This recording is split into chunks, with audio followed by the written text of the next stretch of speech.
My name is Emma Davis, and I'm 29 years old. The $980,000 house my grandmother left me was supposed to be my sanctuary. Instead, it became the stage for the most painful betrayal of my life. My father forgot to hang up the phone that day. "She's just a burden," he said to my mother, not knowing I heard every word. They were enjoying Europe on my dime while plotting to take my home. So I made a decision. When they returned, smiling with souvenirs, their key didn't fit the lock anymore. The house was empty. And my note simply read, "Surprise. A burden did this." Before I share how it all unfolded, let me know where you're watching from in the comments. And hit that like and subscribe button if you've ever had to stand up for yourself against family who took you for granted.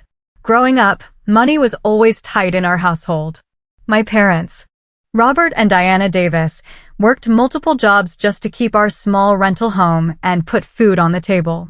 Dad was a factory worker with a perpetual chip on his shoulder about missed opportunities, while Mom juggled part-time receptionist positions.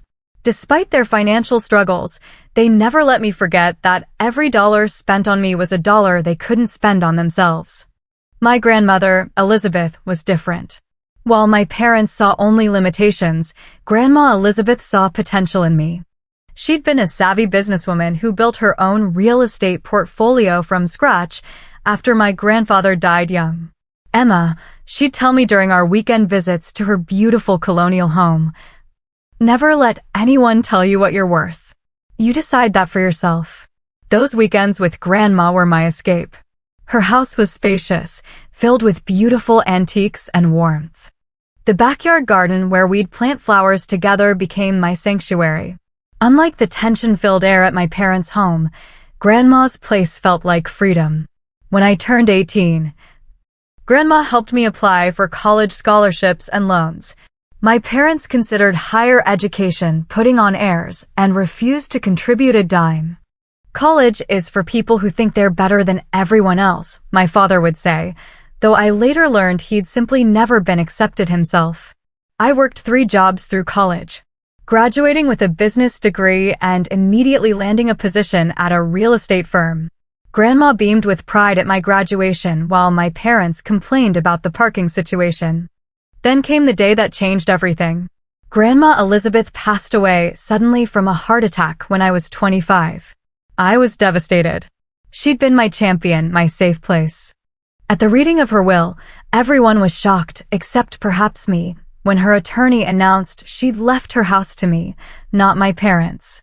The property at 1842 Magnolia Drive, valued at approximately $850,000, I leave to my granddaughter, Emma Davis, who has shown the determination and responsibility to appreciate its value, the lawyer read as my parents' faces darkened.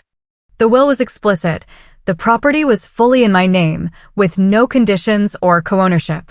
My parents were left a modest cash inheritance, which they quickly spent on a new car and various electronics. From the moment the deed transferred to my name, my parents began referring to it as the family home rather than Emma's house. What started as occasional comments about when we renovate the kitchen gradually morphed into full renovation plans drawn up without my input. All while I paid every bill, every tax payment, every repair cost. "We should really replace these countertops," my mother would say, running her hand across the granite I had just paid to install. "I don't like that paint color in the living room," my father would announce, completely disregarding that I had carefully selected it to match my new furniture. Despite my growing success as a realtor, I was now making a comfortable 6-figure income. My parents treated me like a teenager playing house. When I would attempt to establish boundaries, their response was always the same: family doesn't have boundaries. But somehow those lack of boundaries only worked in one direction. After about 3 years of this arrangement, my parents announced they were planning a 3-month European vacation, something they'd always dreamed of doing. What they didn't announce was how they intended to pay for it. "We can use the equity in the house," my father casually mentioned one Sunday dinner. "You mean my house?" I asked, trying to keep my voice level. "The house that's only in my name." "Don't be selfish, Emma," my mother chimed in. "It's the family home. Your grandmother would have wanted us all to benefit from it. I refused to take out a home equity loan for their vacation, but I did make the mistake of offering to help them with some of the expenses since I knew they couldn't afford it otherwise. Before I knew it, I was funding nearly the entire trip, flights, accommodations, spending money, all while they complained that the hotels I booked weren't centrally located enough. The day before they left for their grand European tour, I overheard my mother on the phone with her sister. Of course Emma's paying. It's the least she can do considering we let her keep the house. Let me keep my own house? The house my grandmother specifically left to me? I should have recognized the red flag for what it was, but I still desperately wanted their approval. If only I had known what was coming. I might have changed the locks before they ever left for Paris. It was a Tuesday afternoon in June when everything changed. My parents had been in Europe for about 6 weeks at that point, currently enjoying Paris according to their social media posts. I was at home after showing properties all morning when I remembered that the kitchen sink had been leaking before they left. Since they were returning in just a few weeks, I decided to get it fixed. I needed to ask my father where he had put the warranty information for the faucet he had installed last year, one of the few home improvements he had actually completed himself. I dialed his international number and waited through the series of clicks and beeps that signaled the overseas connection. Hello. My father's voice sounded distant, the connection slightly delayed. Hey Dad, quick question about the kitchen faucet warranty. Do you remember where you put the paperwork? It's starting to leak. He sighed heavily into the phone. It's in the filing cabinet in the den, second drawer, under kitchen. Why can't this wait until we get back? Because water is currently damaging the cabinet beneath the sink, I explained, trying to keep the irritation from my voice. I just need to call the company and see if it's covered. Fine, he muttered. Your mother and I are about to go to dinner. Some nice place near the Eiffel Tower. Sounds great. How's Paris? I asked, trying to be polite despite his attitude. Expensive, he replied curtly. Look, I've got to go. We'll talk later. Okay, thanks for the information. Enjoy your dinner. I heard some rustling, then what sounded like my father putting the phone in his pocket. He hadn't hung up properly. I was about to end the call from my end when I heard his voice, now muffled but still audible. Who is that? My mother's voice. Just Emma complaining about something in the house again. My father's voice was clearer now, as if he'd taken the phone out of his pocket, but still thought the call had ended. What now? My mother sounded annoyed. Something about the kitchen sink. I swear, all she does is find problems with that house. I should have hung up. I knew I should have hung up. But something kept my finger hovering over the end call button, unable to press it. I don't understand why your mother left her that house in the first place, my mother continued. We're her parents. It should have gone to us. Well, once we're back. We need to have a serious conversation about our retirement, my father said. Emma needs to understand that house is our security for the future. I felt my stomach drop. They were planning something. She's been a burden from the start, my father continued, his voice hard and clear. All those years of expenses, college, everything. Now she has this valuable property just dropped in her lap and what? She thinks she deserves it? What has she ever done? A burden. The word echoed in my head like a gunshot. She's always been selfish, my mother agreed. But she's also easily manipulated. Remember how quickly she agreed to pay for most of this trip? All I had to do was mention family obligation a few times. They laughed together, a synchronized sound I'd heard my whole life, but now seemed sinister. We just need to keep working on her. My father continued. Eventually, she'll sign the house over to us, or at least add us to the deed. Her weakness is that she still wants our approval. I couldn't breathe. My hand was shaking so badly I nearly dropped the phone. I managed to fumble with my other cell phone and began recording the conversation. What if she doesn't agree? My mother asked. She will. My father said confidently. Emma's always been desperate for our approval. We just need to make her feel guilty enough. Remind her of all we've sacrificed. If that doesn't work, we start talking about nursing homes and medical expenses. Trust me, by this time next year, that house will be in our names. And if worst comes to worst, my mother added, we're living there anyway. Possession is 9/10 of the law. She'd never evict her own parents. They both laughed again. I felt physically ill. Speaking of which, my father continued, when we get back, I think we should take the master bedroom. It's ridiculous that she has the largest room when she's hardly ever there because of work. Good idea, my mother replied. We should also talk about that vacation property she's been looking at. Complete waste of money. If she has extra cash to spend, she should be helping us more. Exactly. Why should we struggle while she's building some real estate empire? She owes us. The conversation continued as they apparently walked to the restaurant, discussing various ways to manipulate me into giving them more money, more control, more of my life. I sat frozen in my chair, tears streaming down my face, as every illusion I had about my family shattered around me.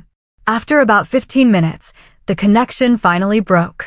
I sat in complete silence, the phone still clutched in my hand.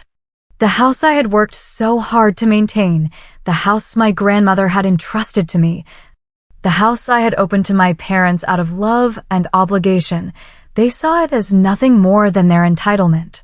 And me? I was just a burden. A means to an end. Someone to be manipulated and used. In that moment, something broke inside me. But something else, something harder, colder, and more determined, took its place. I looked around at the home I had shared with them, seeing for the first time all the ways they had gradually asserted ownership. My father's recliner positioned in the prime spot in the living room, my mother's decorative plates replacing my artwork, my own belongings gradually relegated to my area in what was supposedly my own home. I wiped my tears, took a deep breath, and made a decision. If I was such a burden, perhaps it was time to lift that weight from their shoulders. Permanently. I called in sick to work for the next 3 days. I couldn't face clients or colleagues with the storm raging inside me. Every time I replayed the conversation in my head, and I did, obsessively, I vacillated between crushing heartbreak and cold fury. How could the people who were supposed to love me unconditionally see me as nothing more than a resource to be drained? After the initial shock wore off, my realtor brain kicked in. I needed information, options, and a solid plan. No emotional decisions. My grandmother hadn't built her success by acting rashly, and neither would I. My first call was to Patricia Winters, a family law attorney I had worked with on several property transactions. I explained my situation, careful to stick to the facts. The house is completely in my name, I concluded. But they've been living there for almost 4 years.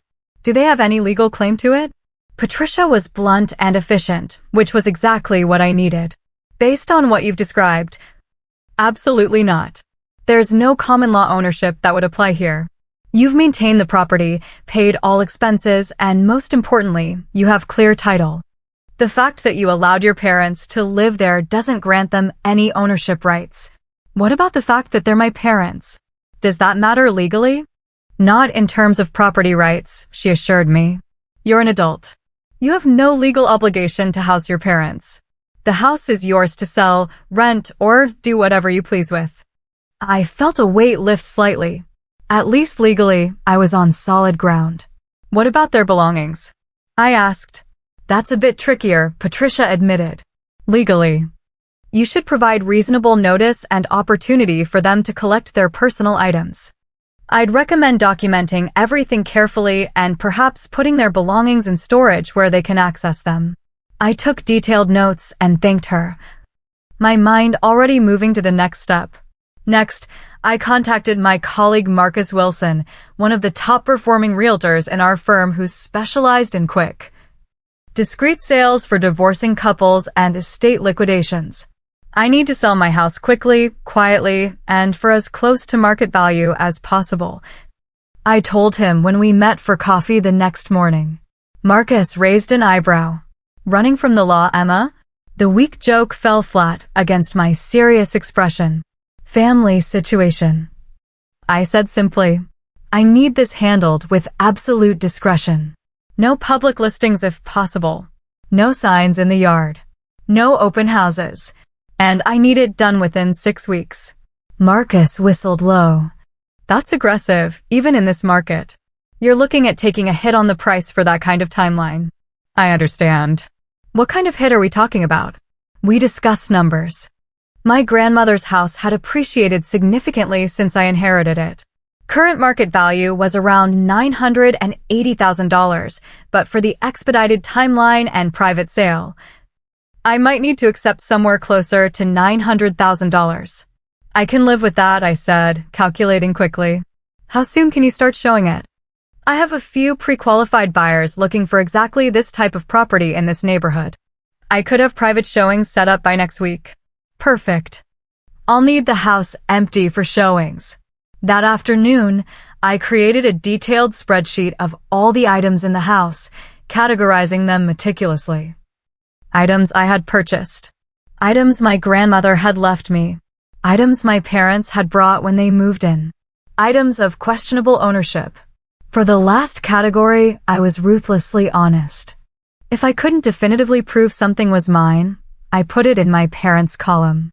I wanted no legal or ethical gray areas that could come back to haunt me later. Next came the logistical planning. I needed a place to live temporarily, movers for my belongings, storage for my parents' possessions, new bank accounts at different institutions, a new phone number, a new email address, a plan for disappearing. I found a furnished short-term rental in a city about 2 hours away. I opened new accounts at a bank my parents had never used. I purchased a new phone with a new number. I created a new email address that couldn't be easily guessed. I meticulously gathered all my important documents, birth certificate, social security card, passport, insurance policies, investment accounts, and especially the deed to the house and my grandmother's will, and secured them in a safety deposit box at my new bank. As I worked through my checklist, I occasionally found myself hesitating. Was I overreacting?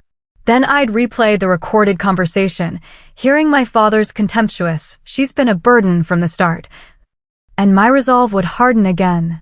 One afternoon, while sorting through a box of my grandmother's papers I'd kept, I found a letter she'd written to me but apparently never sent. It was dated just a month before she died. "My dearest Emma," it began. "I want you to know why I've made the decisions I have about my estate. Your parents have always expected things to be handed to them. When they wanted to borrow money for various schemes over the years, I watched them squander every opportunity without learning or growing. But you, my sweet girl, you've worked for everything you have. You understand the value of both money and hard work. I'm leaving you my home because I know you'll honor it, care for it, and use it as a foundation to build your own success, not as a crutch to avoid responsibility. Never doubt that you deserve every good thing that comes to you. I'm so proud of the woman you've become." Tears streamed down my face as I read her words. It was as if she had somehow foreseen exactly what would happen and was reaching across time to strengthen my resolve. The next day, I contacted a moving company and scheduled them for the following week. I arranged for a storage unit in my parents' names, paid 6 months in advance, and made sure the information would be mailed to them. Every night, I updated my planning document, crossing off completed tasks and adding new details as they occurred to me. I was operating with cold efficiency during the day, but at night, alone in what had once been my sanctuary, I often broke down. One evening, as I was boxing up family photos, I came across one of me as a little girl sitting on my father's shoulders at a fair. We were both laughing, my small hands gripping his forehead, his hands securely holding my legs. I remembered that day, the cotton candy he'd bought me, the stuffed animal he'd won by knocking down milk bottles. For a moment, I almost called off the whole plan. But then I remembered his voice. "She's been a burden from the start." The photo went into the box labeled Parents' Items. By the end of the 3rd week, Marcus had brought through several potential buyers. 2 had made offers, both under asking but within the range we had discussed. I accepted the higher one, $915,000 from a corporate executive relocating to the area who could close quickly. The pieces were falling into place. The sale would close in just over 2 weeks. My parents would return from Europe 3 days after that. Perfect timing. The morning of the closing, I woke up with a strange sense of calm. Over the past few weeks, I'd cycled through grief, rage, doubt, and determination. Today, I just felt focused.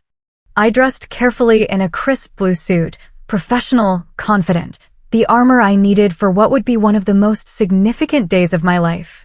The closing was scheduled for 10:00 a.m. at the title company's office. I arrived at 9:45, carrying a slim portfolio containing the few remaining documents I needed. Marcus was already there, chatting with the title agent. He gave me an encouraging smile as I approached. "Ready for this?" he asked quietly. I nodded. More than ready. The buyers arrived precisely at 10 o'clock. Richard Thompson, the executive, and his wife Catherine. They seemed pleasant enough, excited about the house and the neighborhood. Under different circumstances, I might have shared stories about the property. The beautiful magnolia tree my grandmother had planted, the way the light hit the kitchen in the morning. Today, I just wanted to get through the paperwork. The process was surprisingly anticlimactic. Sign here, initial there, sign again. With each signature, I was simultaneously severing a tie and securing my freedom.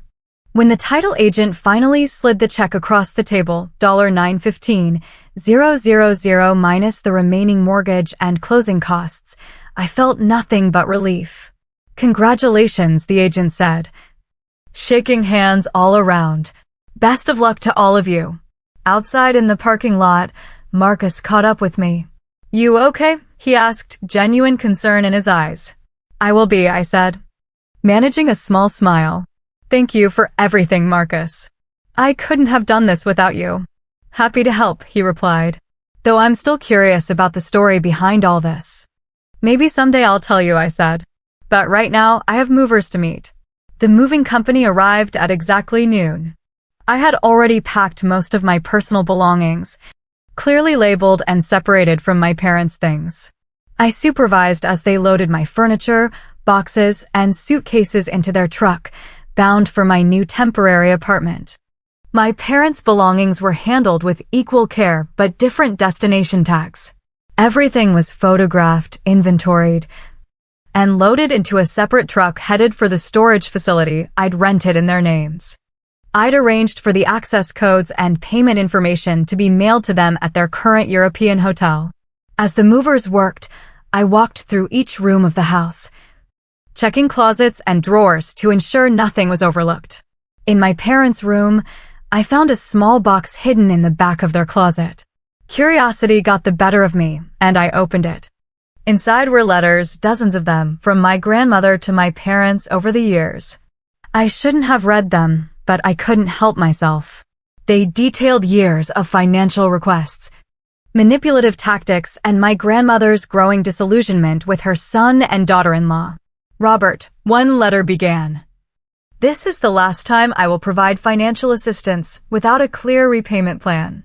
Your constant requests are straining our relationship, and I worry about the example you're setting for Emma." Another, dated just a year before her death, "I'm deeply concerned about your expectation that my home will someday be yours.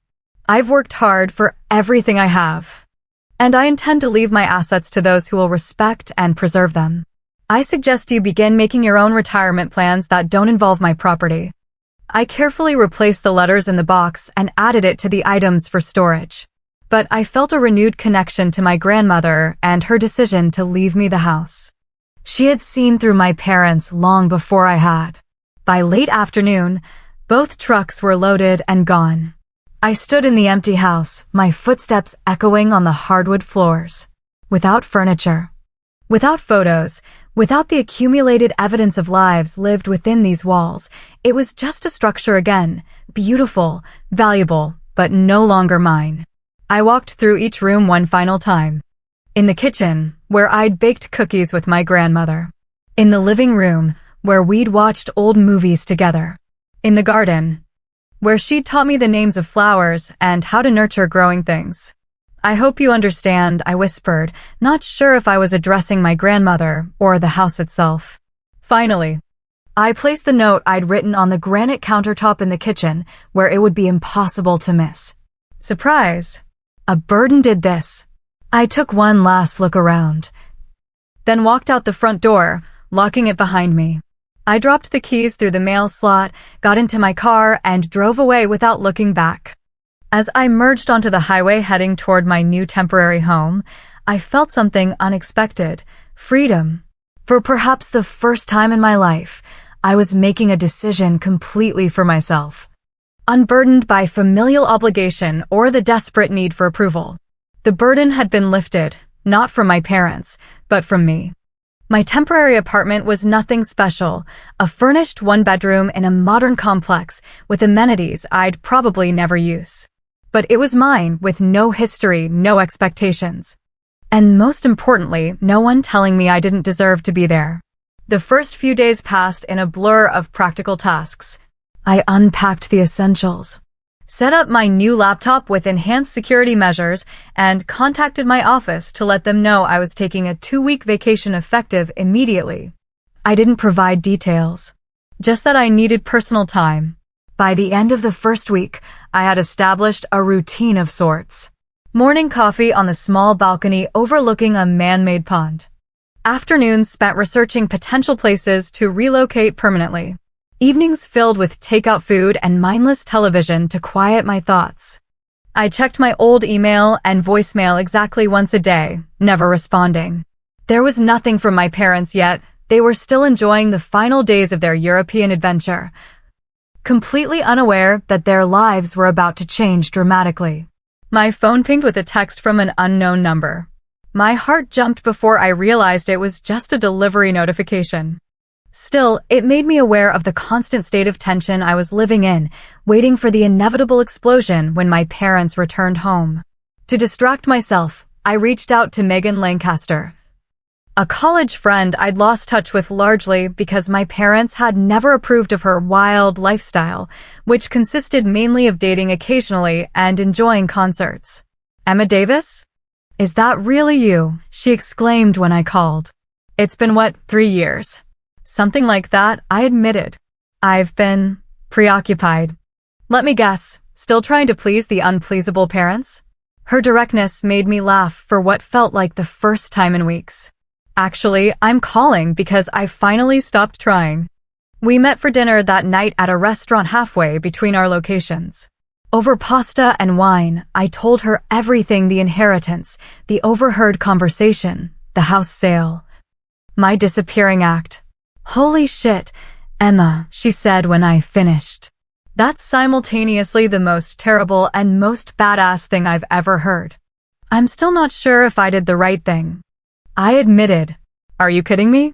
They were planning to manipulate you out of your house, a house your grandmother specifically left to you.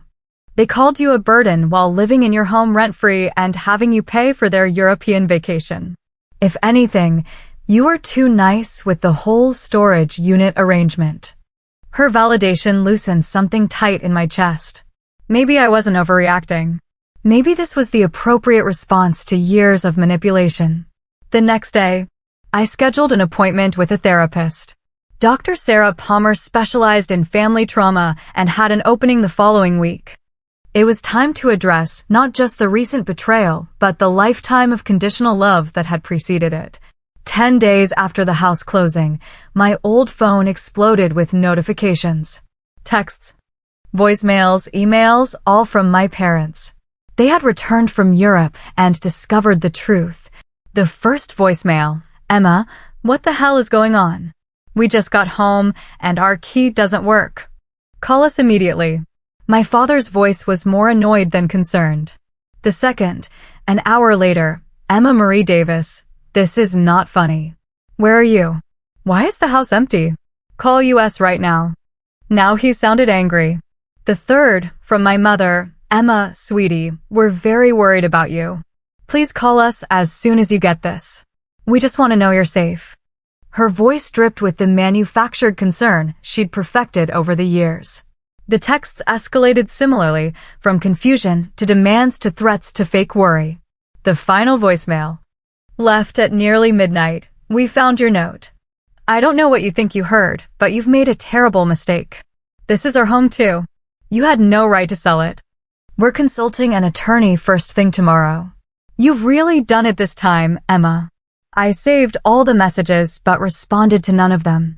Let them consult any attorney they wanted. The house had been mine to sell. True to their word, they showed up at my real estate office the next morning, causing exactly the scene I'd anticipated. My colleague Jamie texted me, "Your parents are here raising hell."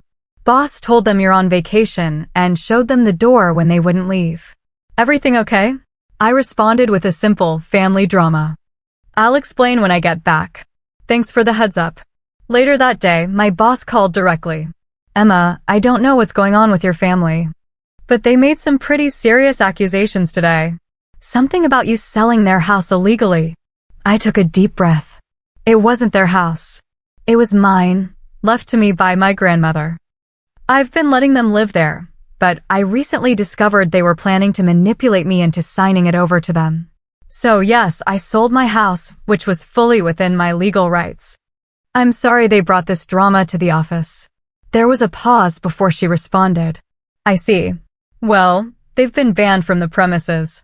Take whatever time you need, and let me know if there's anything we can do.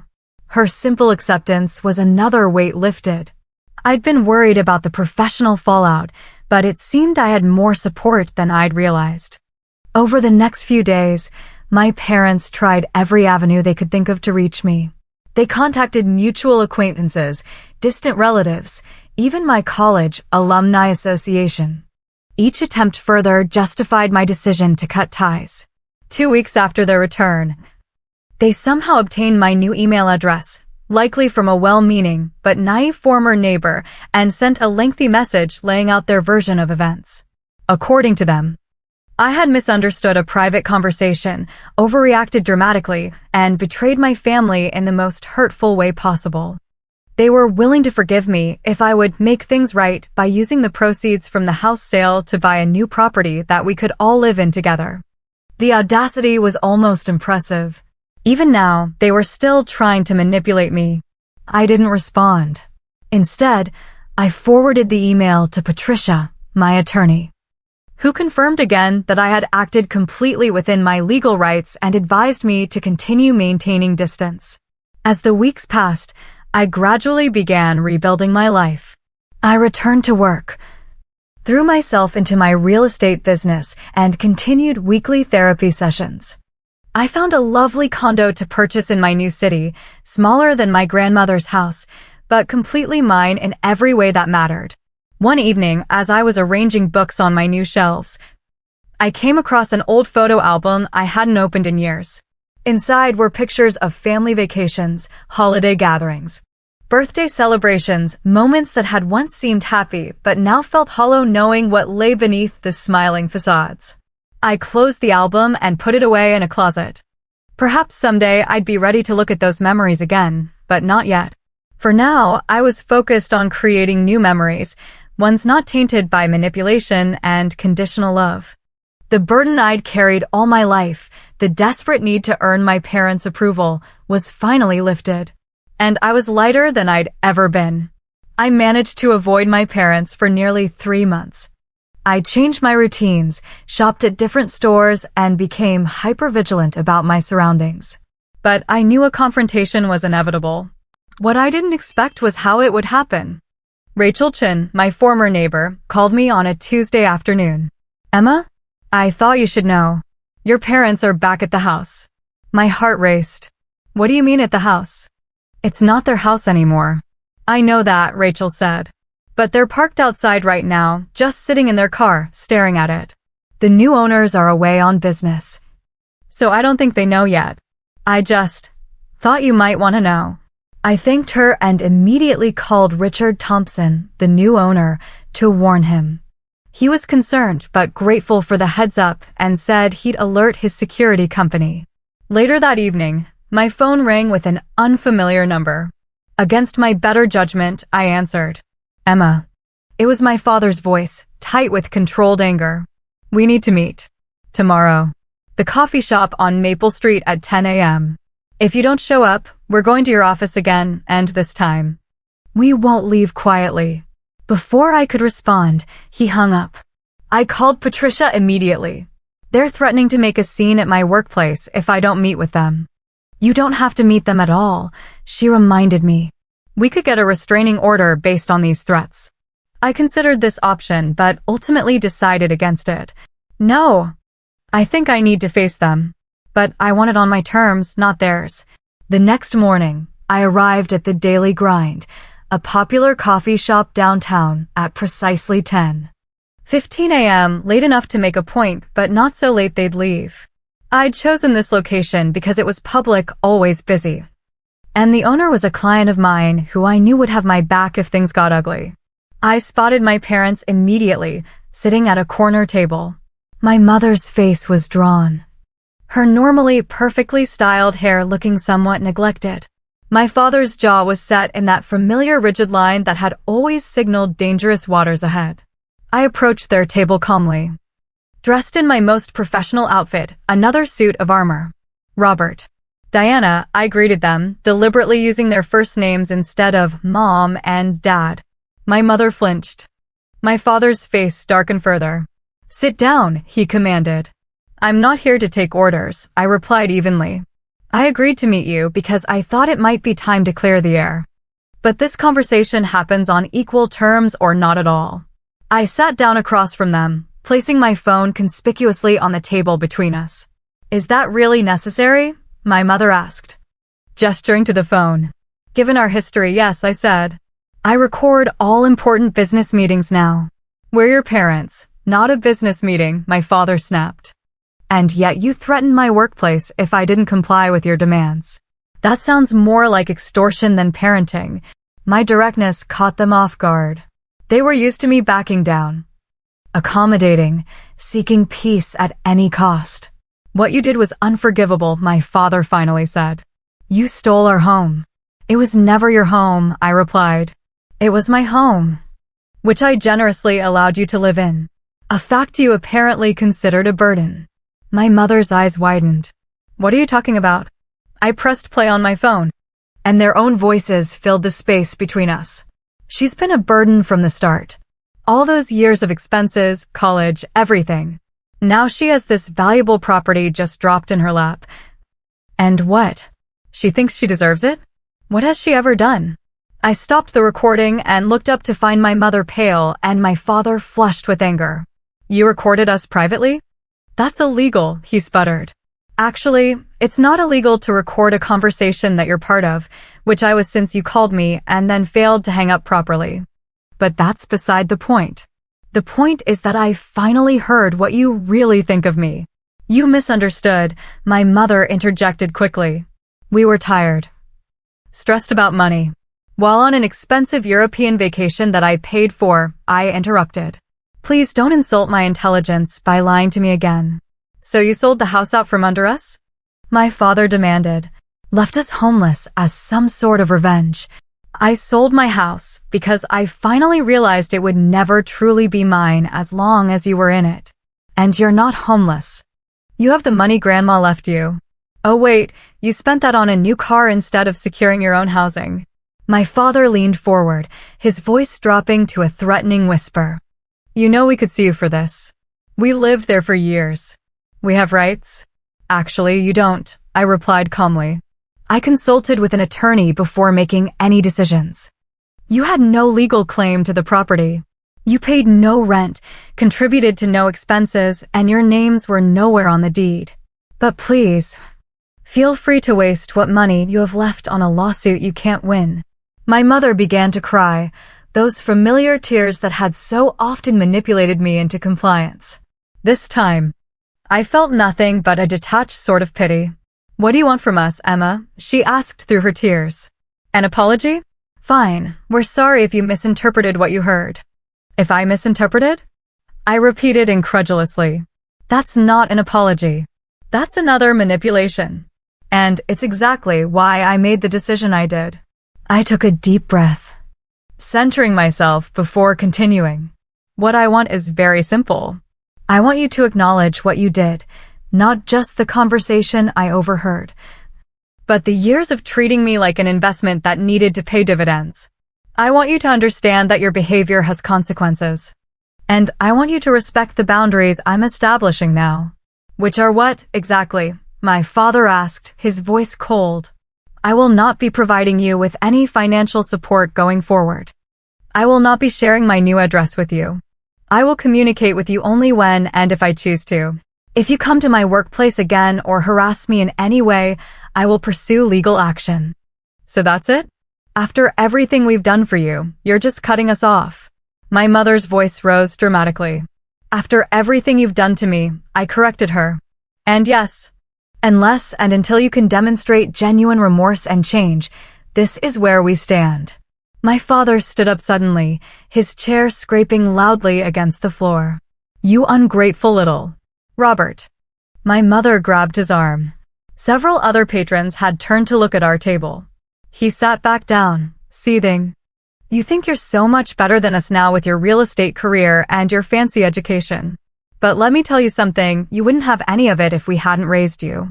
You're right, I said, surprising them both. I wouldn't be who I am today without you. Every manipulative comment, every conditional show of affection.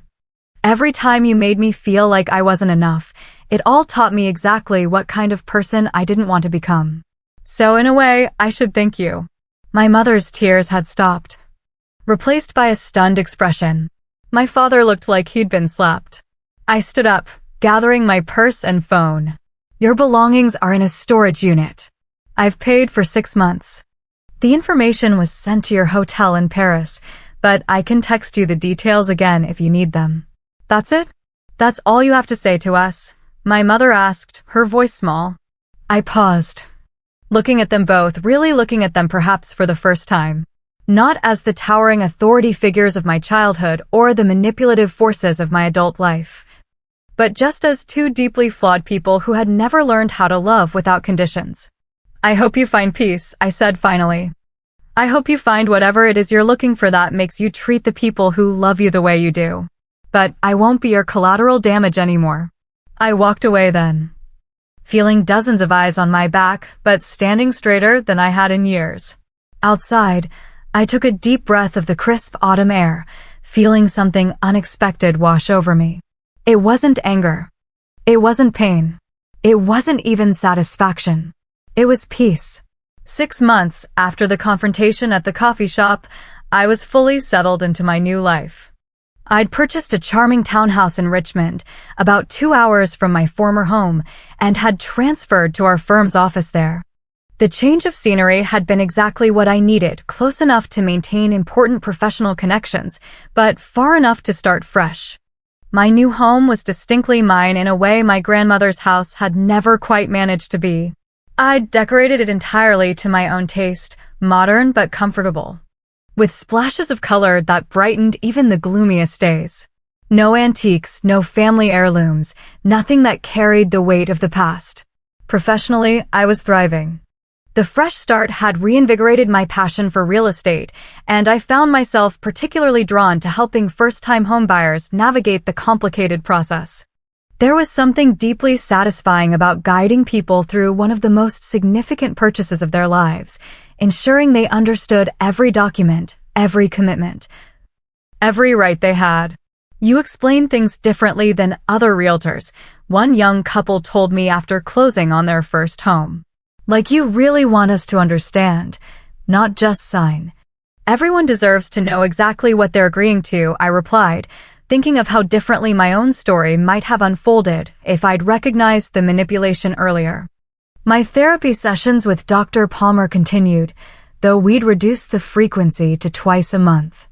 Our work had shifted from the immediate trauma of my parents' betrayal to the deeper patterns that had defined our relationship for decades. You mentioned something interesting last time, Dr. Palmer said during one session. You said you still sometimes feel guilty for overreacting to what your parents said. I'd like to explore that a bit more. I shifted uncomfortably in my seat. Sometimes I wonder if I should have confronted them first, given them a chance to explain before taking such drastic action. What do you think they would have said if you had? I considered this.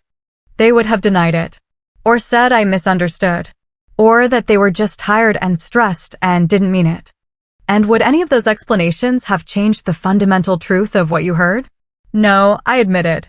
It would have just given them the opportunity to manipulate me again. Dr. Palmer nodded. Emma, what you experienced with your parents is something we call financial abuse, using money and resources as tools of control and manipulation. It's particularly insidious because it's often disguised as family helping family or parents looking out for their child. The term financial abuse hit me like a physical blow. I'd never considered applying that label to my situation, but as soon as she said it, I recognized its truth. The way they planned to pressure you into signing over your home.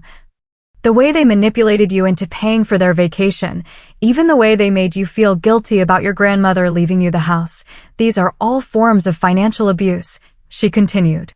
And like any form of abuse, the appropriate response is to protect yourself, which is exactly what you did. Something shifted inside me that day, a final piece of lingering guilt dissolved, replaced by clarity. After that session, I began researching financial abuse in earnest. I was startled to discover how common it was, particularly within families, and how few resources existed to help people recognize and address it. An idea began to form, one that grew stronger with each article I read and each personal story I encountered online. 2 weeks later, I approached my boss with a proposal. I want to create a workshop, I explained. Something for first-time homebuyers, especially women, about recognizing and preventing financial manipulation in major purchases. My boss, Vanessa Martinez, listened thoughtfully as I outlined my concept. This isn't just about real estate transactions, I concluded. It's about empowering people to make financial decisions without manipulation or pressure, whether from family members, partners, or even unethical professionals. I think it's brilliant, Vanessa said when I finished. And timely. We've all seen clients pressured into decisions they later regret. If we can position ourselves as the agency that truly educates and advocates for clients' financial autonomy, that's a powerful market differentiation. With her blessing, I began developing materials for the workshop. What started as a simple presentation quickly evolved into a comprehensive program covering topics from recognizing subtle manipulation tactics to establishing healthy financial boundaries. I called it Building Foundations, Financial Autonomy in Major Life Decisions. We offered the first workshop on a Saturday morning, expecting perhaps a dozen attendees. Over 30 people showed up. The response was overwhelming. People shared stories of parents who had pressured them into inappropriate investments, partners who had undermined their financial confidence, friends who had manipulated them into inappropriate loans. Each story resonated with my own experience, reinforcing my conviction that this work was needed. After the third successful workshop, a local women's magazine asked to interview me about the program. The article, titled Financial Freedom, Emma Davis's mission to end financial manipulation, brought even more attention to the issue. It was through this growing network that I reconnected with my grandmother's sister, Aunt Judith, whom I hadn't seen since the funeral. She reached out after reading the magazine article. Emma, your grandmother would be so proud of what you're doing, she told me over lunch. Elizabeth faced similar struggles with your father throughout his life.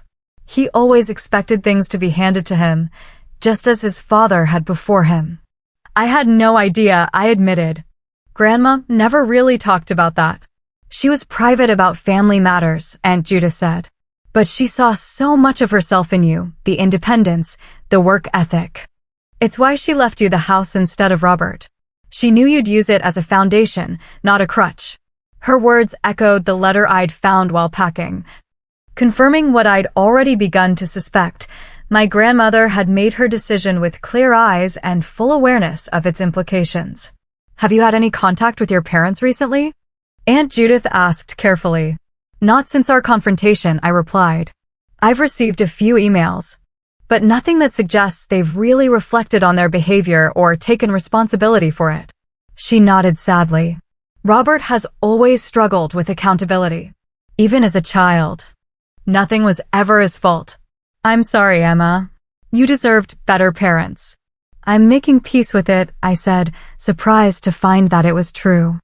I can't change who they are or how they treated me, but I can use that experience to help others and to build a better life for myself.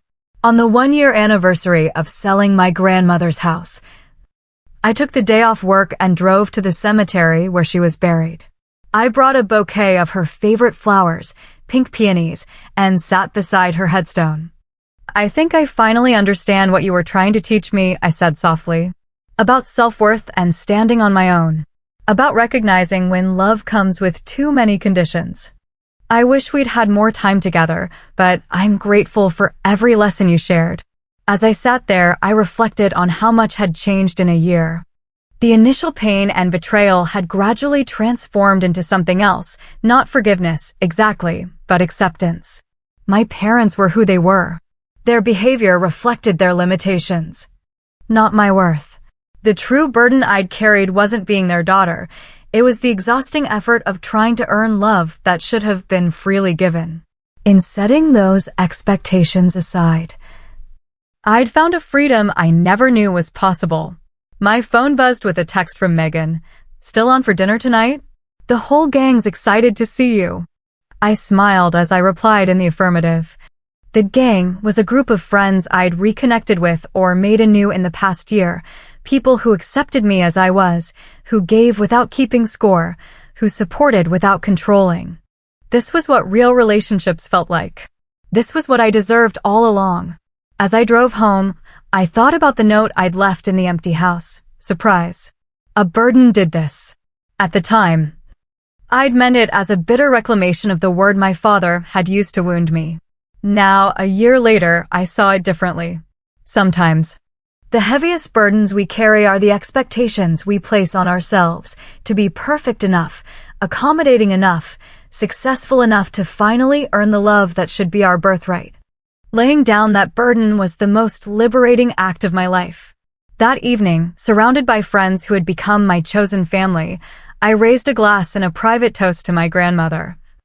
To my journey, and to the woman I was still becoming, unburdened, uncompromised, and finally, truly free. Have you ever had to make a difficult decision to protect yourself from people who were supposed to love you? Sometimes the hardest boundaries to set are with family. I'd love to hear your thoughts in the comments below. And if my story resonated with you, please like, subscribe, and share with someone who might need to hear that it's okay to prioritize their own well-being. Thank you for listening to my journey, and remember, you deserve relationships that lift you up, not weigh you down.